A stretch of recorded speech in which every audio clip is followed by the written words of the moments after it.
તો મિત્રો ભારતીય ટપાલ વિભાગ તરફથી જીડીએસ એટલે કે ગ્રામીણ ડાક સેવકની પોસ્ટ પર ભરતી જાહેર કરી દેવામાં આવેલી છે। તેમના ઓનલાઈન અરજી ફોર્મ પણ શરૂ કરી દેવામાં આવેલા છે। તો આજના વિડીયોમાં આપણે ચર્ચા કરીશું ઓનલાઈન અરજી ફોર્મ જાતે કેવી રીતે ભરી શકાય, પરંતુ તે પહેલા વિડીયો ગમે તો લાઈક અને શેર કરી દેજો। ચેનલમાં નવા હોય તો ચેનલને સબસ્ક્રાઇબ કરી દેજો। તો ચાલો મિત્રો વિડીયોની શરૂઆત કરીએ।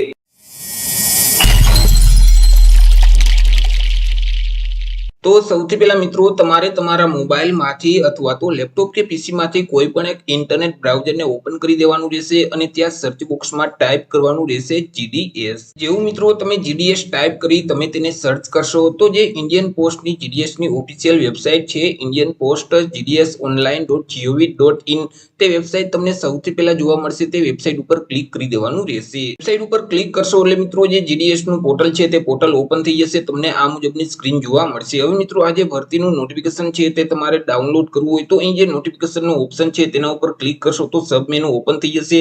તેમાં સૌથી પહેલા જે નોટિફિકેશનનો ઓપ્શન છે તેના ઉપર ક્લિક કરશો તો નોટિફિકેશનની ફાઇલ તમારા ડિવાઇસમાં ડાઉનલોડ થઈ જશે। અરજી ફોર્મ ભરવાની મિત્રો જે છેલ્લી તારીખ છે તે 5 ઓગસ્ટ 2024 છે। 5 ઓગસ્ટ 2024 સુધીમાં તમારે ઓનલાઈન અરજી કરી દેવાની રહેશે। મિત્રો અહીં ઓનલાઈન અરજી ફોર્મ ભરવા માટે સૌથી પહેલા તો તમારે રજીસ્ટ્રેશન કરવાનું રહેશે પહેલા સ્ટેપમાં। તો અહીં જે રજીસ્ટ્રેશનનો ઓપ્શન છે તેના ઉપર ક્લિક કરશો તો સબ મેનુ ઓપન થઈ જશે। તેમાં સૌથી પહેલા જે રજીસ્ટ્રેશનનો ઓપ્શન છે તેના ઉપર ક્લિક કરી દેવાનું રહેશે। મિત્રો રજીસ્ટ્રેશનના બટન ઉપર ક્લિક કરશો તો આગળ તમને એક રજીસ્ટ્રેશન ફોર્મ આપી દેવામાં આવશે। તે ફોર્મમાં તમામ માહિતી ભરવાની રહેશે। તમારા જે મોબાઈલ નંબર છે તે આ બોક્સમાં ટાઈપ કરી દેવાના રહેશે અને તેને વેરીફાઈ કરવા માટે વેલિડેટ મોબાઈલ નંબરના બટન ઉપર ક્લિક કરવાનું રહેશે। તમારું જે ઈમેલ આઈડી છે તે આ બોક્સમાં ટાઈપ કરી દેવાનું રહેશે। તેને પણ વેરીફાઈ કરવા માટે વેલિડેટ ઈમેલના બટન ઉપર ક્લિક કરવાનું રહેશે। જેથી કરી મિત્રો તમે જે મોબાઈલ નંબર અને ઈમેલ આઈડી આપેલ છે તેમાં ઓટીપી મોકલવામાં આવશે કે જેમાં મોબાઈલ નંબર ઉપર જે ઓટીપી આવેલું હોય તે ઓટીપી આ બોક્સમાં ટાઈપ કરી સબમિટ ઓટીપીના બટન ઉપર ક્લિક કરી દેવાનું રહેશે। ઈમેલ આઈડી ઉપર જે ઓટીપી આવેલું હોય તે ઓટીપી આ બોક્સમાં ટાઈપ કરી સબમિટ ઓટીપીના બટન ઉપર ક્લિક કરવાનું રહેશે। ત્યાર પછી મિત્રો તમે જે ધોરણ 10 ની પરીક્ષા પાસ કરેલ છે ધોરણ 10 ની માર્કશીટ મુજબ તમારું જે નામ છે તે પૂરેપૂરું નામ આ બોક્સમાં ટાઈપ કરી દેવાનું રહેશે। તમારા પિતા અથવા તો તમારા માતાનું નામ આ બોક્સમાં ટાઈપ કરવાનું રહેશે। તમારી જે જન્મ તારીખ છે તે કેલેન્ડરમાંથી સિલેક્ટ કરી દેવાની રહેશે। તમારું જેન્ડર છે તે અહીંથી સિલેક્ટ કરી દેવાનું રહેશે। ત્યાર પછી કોમ્યુનિટી એટલે કે કેટેગરી અહીંથી સિલેક્ટ કરી દેવાની રહેશે। તમે કઈ કેટેગરીમાં આવો છો તે કેટેગરી અહીંથી સિલેક્ટ કરવાની રહેશે। ત્યાર પછી ધોરણ 10 ની પરીક્ષા જે રાજ્યમાંથી પાસ કરેલ છે તે રાજ્યનું નામ અહીંથી સિલેક્ટ કરી દેવાનું રહેશે। પાસિંગ વર્ષ અહીંથી સિલેક્ટ કરી દેવાનું રહેશે। ત્યાર પછી અહીં જે કેપ્ચા કોડ આપવામાં આવેલા છે સેમ કોડ આ બોક્સમાં ટાઈપ કરી અને સબમિટના બટન ઉપર ક્લિક કરવાનું રહેશે। જેવું મિત્રો તમે સબમિટના બટન ઉપર ક્લિક કરશો એટલે રજીસ્ટ્રેશનનું પહેલું સ્ટેપ કમ્પ્લીટ થઈ જશે। બીજા સ્ટેપમાં મિત્રો તમારા જે આધાર કાર્ડ નંબર છે તે નંબર આ બોક્સમાં ટાઈપ કરી દેવાના રહેશે। તમે શારીરિક રીતે વિકલાંગ વ્યક્તિ છો કે કેમ, જો તમે વિકલાંગ વ્યક્તિ હોય તો યસ સિલેક્ટ કરી દેવાનું રહેશે। ત્યાર પછી વિકલાંગતાનો જે પ્રકાર છે તે પ્રકાર અહીંથી સિલેક્ટ કરી દેવાનો રહેશે। તેમની જે સબ કેટેગરી છે તે અહીંથી સિલેક્ટ કરવાની રહેશે। પરંતુ તમે શારીરિક રીતે વિકલાંગ વ્યક્તિ નથી તો અહીંથી તમારે નો સિલેક્ટ જ રાખવાનું રહેશે। ત્યાર પછી ધોરણ 10 ની પરીક્ષા જે ભાષામાં પાસ કરેલું હોય તે લેંગ્વેજ અહીંથી સિલેક્ટ કરી દેવાની રહેશે। ત્યાર પછી તમે હાલ અત્યારે નોકરી કરો છો કે કેમ, જો નોકરી કરતા હોય તો યસ સિલેક્ટ કરી દેવાનું રહેશે। અને મિત્રો તમારી પાસે એનઓસી સર્ટી છે કે કેમ, જો એનઓસી સર્ટી હોય તો યસ સિલેક્ટ કરવાનું રહેશે, નહીતર નો સિલેક્ટ કરી દેવાનું રહેશે। પરંતુ તમે હાલ અત્યારે નોકરી નથી કરતા તો અહીંથી તમારે નો સિલેક્ટ જ રાખવાનું રહેશે। ત્યાર પછી આગળ તમારે પાસપોર્ટ સાઇઝનો ફોટોગ્રાફ અપલોડ કરવાનો રહેશે। પરંતુ તમે જે ફાઇલ અપલોડ કરો છો તે ફાઇલનું ફોર્મેટ જેપીજી ફોર્મેટ જ હોવું જોઈએ અને ફાઇલની જે સાઇઝ છે તે વધુમાં વધુ 50 KB સુધી હોવી જોઈએ। એ મિત્રો જે ચોઈસ ફાઇલનું બટન છે તેના ઉપર ક્લિક કરશો તો ડિવાઇસ ઓપન થઈ જશે કે જ્યાં તમે સ્કેન કરેલો પાસપોર્ટ સાઇઝનો ફોટોગ્રાફ રાખેલ છે તેના ઉપર ક્લિક કરશો તો અહીં ફોટો અપલોડ થઈ જશે। એવી જ રીતે નીચે તમારે સિગ્નેચર અપલોડ કરવાની રહેશે। પરંતુ તમે જે સિગ્નેચરની ફાઇલ અપલોડ કરવા માંગો છો તેનું જે ફોર્મેટ છે તે જેપીજી ફોર્મેટ જ હોવું જોઈએ અને ફાઇલની સાઇઝ છે તે વધુમાં વધુ 20 KB સુધી જ હોવી જોઈએ। ચોઈસ ફાઇલનું જે બટન છે તેના ઉપર ક્લિક કરશો તો ડિવાઇસ ઓપન થઈ જશે કે જ્યાં તમે સ્કેન કરેલી સિગ્નેચર રાખેલ છે તેને સિલેક્ટ કરશો તો અહીં સિગ્નેચર અપલોડ થઈ જશે।